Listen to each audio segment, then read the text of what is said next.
Hello everyone. 10 biggest mistake. अगर आप एक नीट एस्पिरेंट है, आप वो गलती कर रहे हैं तो आपका सिलेक्शन रुक रहा है। अगर आप शायद ये गलती सही कर लेते तो आपका सिलेक्शन हो जाता या हो जाएगा।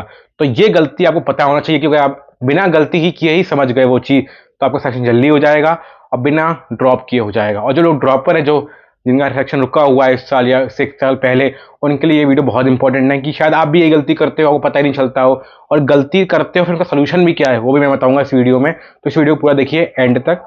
Let's start this video. तो हम 10 पॉइंट डिस्कस करेंगे। तो पहला पॉइंट है टाइम बाउंड प्रैक्टिस। आप कभी भी प्रैक्टिस करिए, इवन आप 50 क्वेश्चन भी लगा रहे हैं बैठ के नॉर्मल भी, उसको भी टाइम बाउंड ही लगाइए। एक वॉच रख लीजिए, एक नॉर्मल वॉच, फोन की वॉच नहीं, फोन का नहीं लेना, फोन रखना ही नहीं है आसपास। एक नॉर्मल वॉच ले लो जो हम लोग यूज करते हैं, उसको सामने रख लिए और उसके हिसाब से आपने क्वेश्चन सॉल्व करिए। हमेशा ही करना है, क्योंकि अगर आप ये नहीं करोगे तो आपके एग्जाम में आदत नहीं डलेगी। क्योंकि होता क्या है, जैसे हमने 50 क्वेश्चन लगाए, हमने मान लो 50 क्वेश्चन लगाने में 1 घंटा ले लिया, तो आपको अपने आप को रोज देखना है कि मैंने 1 घंटा दिया, अगले दिन शायद वो थोड़ा और कम टाइम होगा, ऐसे 1 महीने बाद शायद वही क्वेश्चन आप 50 मिनट में 50 क्वेश्चन लगा ले रहे हो अलग अलग सब्जेक्ट के। तो आपको टाइम बाउंड करना है, क्योंकि ये आपकी एक्यूरेसी और टाइम की जो आपकी स्पीड है एग्जाम की, वो डेफिनेटली इंप्रूव करेगा। तो हमेशा जब भी लगाना है टाइम बाउंड में लगाना है। Number 2, question reading error. ये बहुत कॉमन मिस्टेक है, बहुत बच्चे करते हैं। आप समझ भी रहे होगे, मैं बताने वाला हूं कि बच्चा क्वेश्चन पूछा कुछ गया होता है और आंसर कुछ और मारा आता होता है, क्योंकि वो क्वेश्चन सिमिलर दिखता है। होता आपके एग्जाम में कहीं टेस्ट में आया हो क्वेश्चन, या आपके मॉड्यूल में कहीं रहा हो, वैसा ही मिलता जुलता होगा इजी क्वेश्चन, आपने जल्दी पढ़ा, टिक मार दिया, कोई सही से क्वेश्चन रीड नहीं किया क्या पूछ रहा था वो। तो आपको इसका सोल्यूशन क्या है, जब भी क्वेश्चन आप एग्जाम में पढ़िए, एक बार पढ़िए, तो उसमें जो की पॉइंट्स होते हैं, की वर्ड्स होते हैं, टैग्स होते हैं यूट्यूब की लैंग्वेज में, उसको आप गोला कर लीजिए अलग से पेन से कि ये पॉइंट इसमें इंपॉर्टेंट है क्वेश्चन में ये। जिससे आपका एक दो एडवांटेज होगा, आपका रीडिंग टाइम कम लगेगा, और आपको अगर क्वेश्चन अच्छा तगड़ा हो गया, थोड़ा अच्छा क्वेश्चन है, तो सेकंड टाइम अगर रीड करोगे तो आपको कम टाइम लगेगा उसमें। और तीसरा एडवांटेज है कि उसमें जो क्या पूछा गया है और क्या आंसर करना है, उसकी गलती होने की चांसेस कम हो जाएंगी।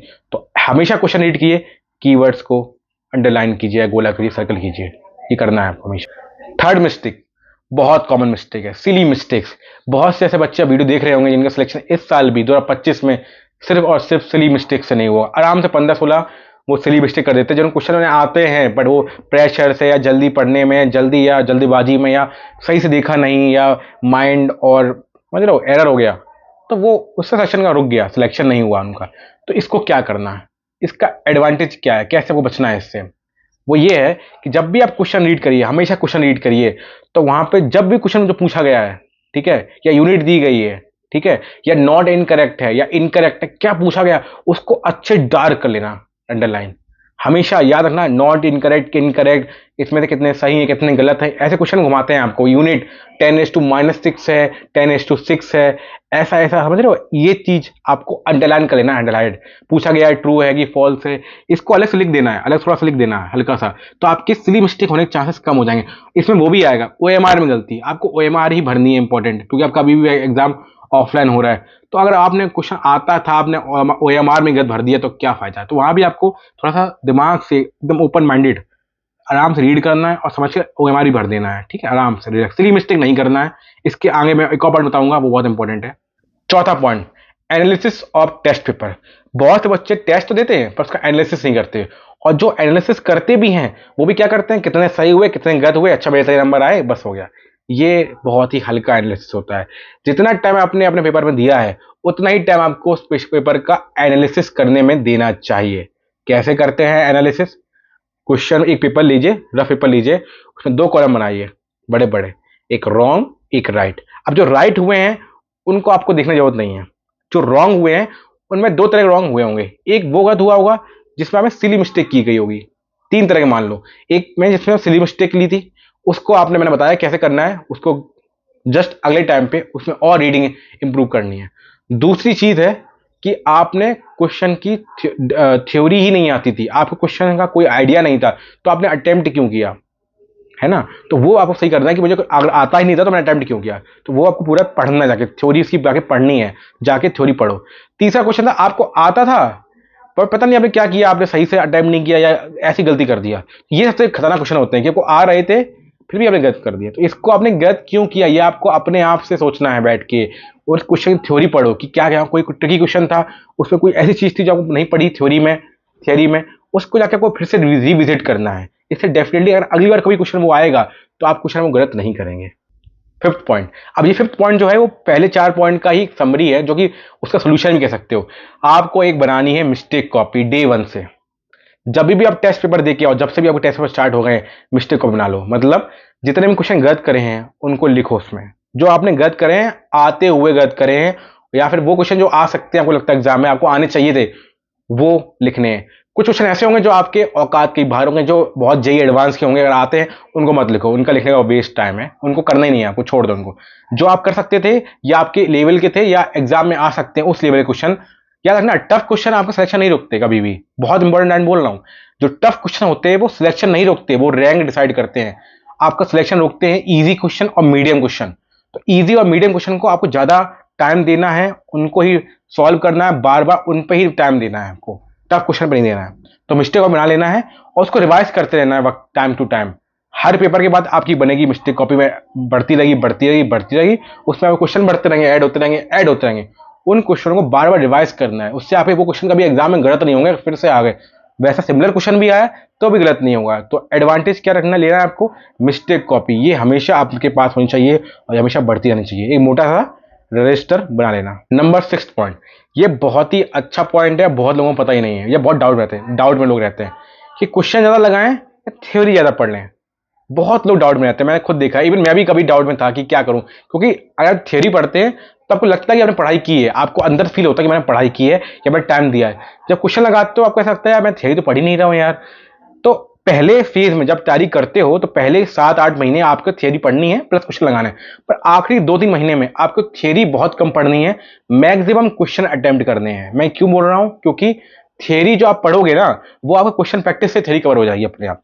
जैसे आप कोई क्वेश्चन करते हो, आपको आ रहा है, सॉल्व हो जा रहा है, मतलब आपकी थ्योरी स्ट्रांग है, तो आपको वो पढ़ना नहीं पड़ेगा बार बार, तो आपका टाइम बचा। और दूसरा, आप कोई क्वेश्चन गलत कर दे रहे हो तो वो क्वेश्चन क्यों गलत हुआ उसकी थ्योरी पढ़ने जाओ, आप वहां से थ्योरी पढ़ने जाओगे तो आपकी थ्योरी जो वीक थी वो स्ट्रांग हो गई आपकी, तो आपको पता चल जाएगा कि क्या आपका स्ट्रांग है क्या आपका वीक है। तो जो वीक है वो आपका स्ट्रांग होता जाएगा क्वेश्चन प्रैक्टिस से, और जो स्ट्रांग है वो तो स्ट्रांग रहेगा ही रहेगा, वो कैसा वीक हो जाएगा आपका। तो हमेशा याद रखना, लास्ट 3-4 महीने जब भी आएंगे आपके एग्जाम से पहले, आपको सिर्फ और सिर्फ क्वेश्चन प्रैक्टिस बढ़ा देनी है। थ्योरी 20-25% रखनी है, जो वही थ्योरी होगी जो आपके क्वेश्चन गलत हो जाएंगे। Okay, very important. 7th point, ये थोड़ा अलग तरह का पॉइंट है। ये पॉइंट ये है कि आप कभी अपने आप को कंपेयर मत करो। बहुत से बच्चे देखे मैंने, वो डीमोटिवेट हो जाते हैं कि मेरे दोस्त के ज्यादा नंबर आ रहे हैं, या मेरे परिवार में बच्चा पढ़ रहा है वो भी नीट का एग्जाम देने वाला है, उससे ज्यादा नंबर आ रहे हैं, मैं क्या करूं, मेरे नंबर ही नहीं बढ़ रहे। ग्रोथ आराम आराम से होती है, और ये कोई पक्का नहीं होता कि आपने अपने टेस्ट पेपर, जो आपके कोचिंग के टेस्ट पेपर है वहां अच्छा किया है तो आप एग्जाम में अच्छा करोगे, या उसने अच्छा नहीं किया तो एग्जाम में अच्छा नहीं कर पाएगा। मैंने बहुत से बच्चे देखे हैं जो टेस्ट पेपर में, कोचिंग के टेस्ट पेपर में अच्छा नहीं करते थे और उन्हें नीट एग्जाम निकाल दिया। और बहुत से बच्चे ऐसे भी देखे हैं जो टेस्ट पेपर, जो कोचिंग के टेस्ट पेपर होते थे उनमें काफी अच्छे मार्क लाते थे, पर उनका सिलेक्शन नीट एग्जाम में नहीं हुआ। तो टेस्ट पेपर कभी गारंटी नहीं करते सिलेक्शन होगा या नहीं होगा, तो उससे आपको कभी कंपेयर नहीं करना अपने आप किसी और से। आपको बस अपने आप में ही कंपेयर करना है हमेशा, कि मैं क्यों इंप्रूव नहीं कर रहा, मैंने क्या गलती रिपीट कर रहा हूं। जो गलती रिपीट होती है उस पर सबसे ज्यादा फोकस करना है, वही आपको मिस्टेक कॉपी में ऐड करना है कि रिपीट रिपीट गलती क्यों हो रही है, मेरे कॉन्सेप्ट क्यों मजबूत नहीं हो रहे, मैं क्या गलती कर रहा हूं, क्या मैं सही से नहीं पढ़ रहा हूं। ये क्वेश्चन हमेशा करते रहोगे अपने आप से, किसी और पर ध्यान नहीं देना है। ओके, 8वां पॉइंट, हमेशा कंसिस्टेंट रहना है। अब कुछ बच्चे ऐसे होते हैं, 1 घंटा पढ़ एक दिन में पढ़ लिया 16 घंटे, 2 दिन पढ़े ही नहीं। ऐसा नहीं करना है, आपको लगभग 10 से 12 घंटे पर डे पढ़ना है अगर आप चाहते हो कि नीट निकालना। हर दिन पढ़ना 10 से 12 घंटे, ठीक है। कंसिस्टेंट रहना, ये नहीं कि एक दिन ज्यादा कभी कम कम नहीं, 12 घंटे रखना। बीमार हो जाओ, कुछ हो जाए इमरजेंसी तो वो अलग बात है, बट कंसिस्टेंट रहना है, वेरी इंपॉर्टेंट। लगता छोटा पॉइंट है बट वेरी इंपॉर्टेंट पॉइंट है। Number 9th point, every day 30 minute आपको एक्सरसाइज करनी है। लगता छोटा पॉइंट है, क्या मतलब टाइम वेस्ट हो जाएगा, नहीं भाई। सुना होगा हेल्दी बॉडी में हेल्दी माइंड रहता है। अगर आप एक्सरसाइज करोगे, बस आधा घंटा मांग रहा हूं आपसे, आपका बॉडी अच्छा रहेगा, आपका माइंड अच्छा रहेगा, आपका स्ट्रेस कम रहेगा, आपकी बॉडी में अच्छे हार्मोन्स बनेंगे, आपको नींद अच्छी आएगी, आप बीमार कम पड़ोगे, आपका खाना अच्छे से डाइजेस्ट होगा। वेरी वेरी इंपॉर्टेंट, आधा घंटा मांग रहा हूँ, ये कोई कहेगा नहीं बट मैं आपको कह रहा हूँ करना है, इससे आपको बहुत फायदा होगा लॉन्ग टर्म में, ठीक है। पर डे आधा घंटा सिर्फ एक्सरसाइज करो। Number 10th point, read NCERT of all 3 subject. हम क्या करते हैं, मैक्सिमम बच्चे सिर्फ बायोलॉजी पकड़ के और पढ़ने लगते हैं, सिर्फ वही एनसीईआरटी नहीं, आपको बाकी 2 सब्जेक्ट की एनसीईआरटी पढ़नी है। एक बार मिनिमम तीनों की पढ़नी है। बायो सब पढ़ते हैं, केमिस्ट्री फिजिक्स की पढ़नी ही पढ़नी है एक बार मिनिमम। केमिस्ट्री का आपको कई बार पढ़नी पड़ेगी, फिजिक्स की एटलीस्ट 1 बार पढ़नी है आपको, और जो इंपॉर्टेंट लगे वो अंडरलाइन कर लो, क्योंकि कई क्वेश्चन वहाँ की आजकल असेसर रीजन में कभी भी आ सकते हैं, कुछ नहीं पता आपको, या बहुत से क्वेश्चन एनसीईआरटी लाइन्स में छुपे होते हैं। फिजिक्स केमिस्ट्री की बात कर रहा हूँ मैं, वहां से आ जाते हैं, क्योंकि सब बच्चे बायो पढ़ते हैं बट फिजिक्स केमिस्ट्री को ध्यान नहीं देता। तो आपको अच्छे से एक बार अपने आप से एनसीईआरटी पढ़नी है फिजिक्स की, केमिस्ट्री की, ये मस्ट है, एक बार मस्ट है, ठीक है। केमिस्ट्री को बायो की आपको मल्टीपल पढ़नी पड़ेगी, पर फिजिक्स की एक बार मस्ट है, इसे प्लीज कर लेना, वेरी इंपॉर्टेंट। अब एक 11 पॉइंट है जो कि बोनस पॉइंट में बोलना चाहूंगा। आपको क्या करना है, आजकल पेपर टफ भी आ रहा है, देखो अब देखा 2025 एकदम से पेपर टफ आ गया, तो आपको जब भी तैयारी करते हो आप सोच के मत करो कि मुझे आसान पढ़ना है, टफ पढ़ना है। आपको कुछ चीजें करनी है, एलिमेंट्री थिंग। बायोलॉजी में एनसीईआरटी पकड़े बैठ जाओ, बस बहुत है, कुछ नहीं करना है उसको, उसी क्वेश्चन लगाओ अच्छे से मॉड्यूल।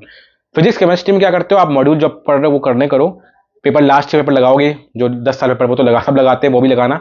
उसके अलावा क्या करना है आपको, फिजिक्स केमिस्ट्री के लिए क्या करो, जो जेई मेंस पेपर होते हैं ना, जेई मेंस के, उनके क्वेश्चंस निकालो।